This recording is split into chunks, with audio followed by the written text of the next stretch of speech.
High friends, welcome back to my channel Moyna Rannaghar. আজ একটা দারুণ স্বাদের নিরামিষ থোড়ের রেসিপি নিয়ে চলে এলাম আমার রান্নাঘরে। আজ আপনাদের কলা থোড়ের দুর্দান্ত রেসিপি শেয়ার করব। কলা থোড়ে অনেক রকম রান্না খেয়েছেন, বাট এইভাবে যদি একবার রান্না করে দেখেন ভীষণই ভালো লাগবে। মনে হবে এটা দিয়েই সমস্ত ভাতটা খেয়ে নিই। আজকের রেসিপি কলা থোড় বাটা।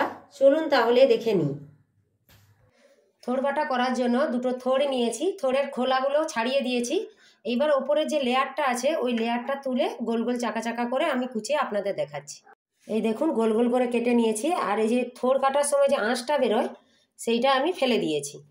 এইবার এটা সেদ্ধ করে নেব। কলার থোড়টা সেদ্ধ করার জন্য কড়াইতে জল দেব।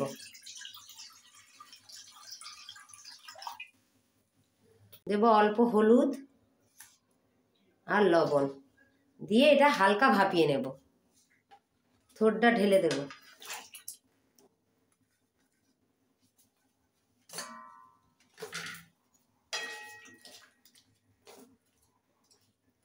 হালকা ভাপিয়ে নিলে কি হবে, এই যে কলার যে কষটা থাকে সেই কষটা চলে যাবে। হয়ে গেছে সেদ্ধ, এবার ছেঁকে তুলে নেব।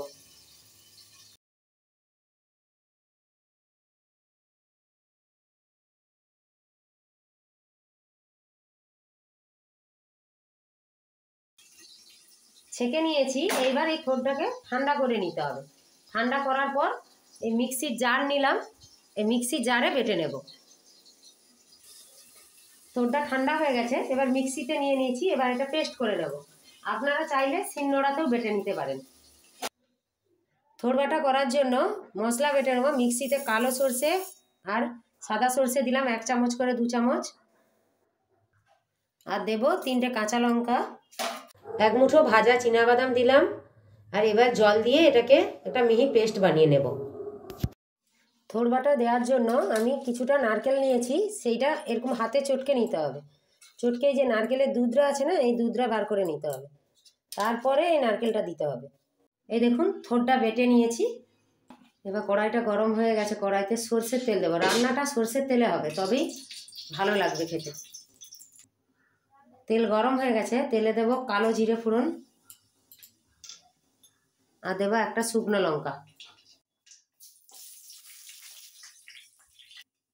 কালো জিরে থেকে যখন একটা সুগন্ধ বেরোবে তখন আমি থোড় বাটাটা ঢেলে দেবো। এবার থোড় বাটাটা ঢেলে দিতে হবে।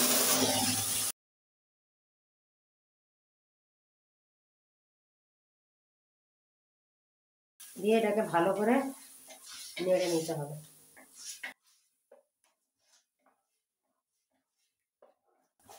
এই রান্নাটা ততক্ষণ করতে হবে যতক্ষণ না একদম থোড় থেকে রসটা শুকিয়ে যায়। থোড়ে যে এক্সট্রা জলটা আছে ওই জলটা শুকিয়ে যাবে।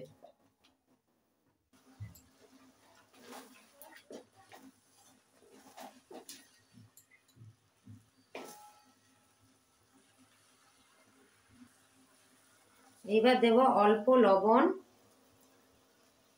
আর একদম অল্প হলুদ গুঁড়ো।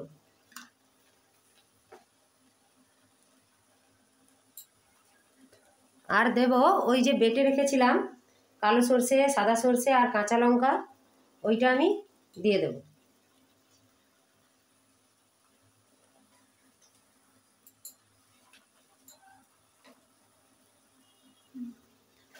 আর চীনাবাদামটা যে বেটে রাখছিলাম সেটা একসঙ্গে দিয়ে এটাকে ভালো করে মিশিয়ে নিতে হবে। আর ভালো করে একদম কড়াতে রস খাঁচিয়ে নিতে হবে।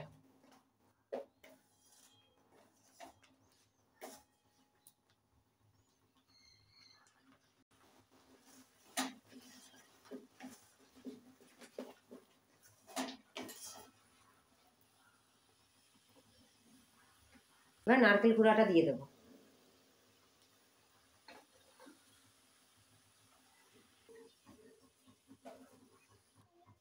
আর দেব চিনি, 2 চামচ চিনি দিতে হবে। এই রান্নাটা আপনারা একবার ট্রাই করে দেখবেন, খুবই সুন্দর এবং টেস্টি খেতে হবে। আপনারা তো অনেকভাবেই খেয়েছেন থোড়, একবার এইভাবে থোড় বাটা করে দেখবেন।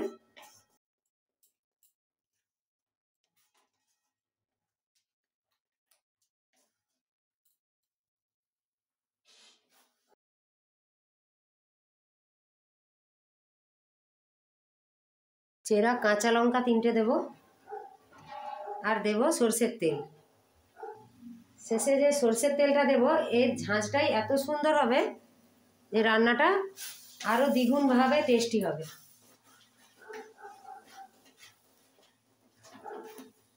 এবার এটাকে আরও কিছুক্ষণ কষিয়ে নেব।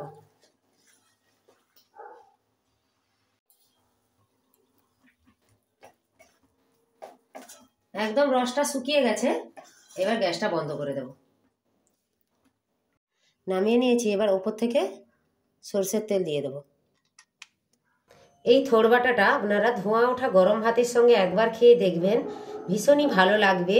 ভিডিওটা ভালো লাগলে লাইক অ্যান্ড কমেন্ট করবেন, আর চ্যানেলে নতুন বন্ধু হলে সাবস্ক্রাইব করে আমার পাশে থাকবেন। ফিরে আসবো নতুন কোনো ভিডিও নিয়ে। সবাই ভালো থাকবেন, সুস্থ থাকবেন।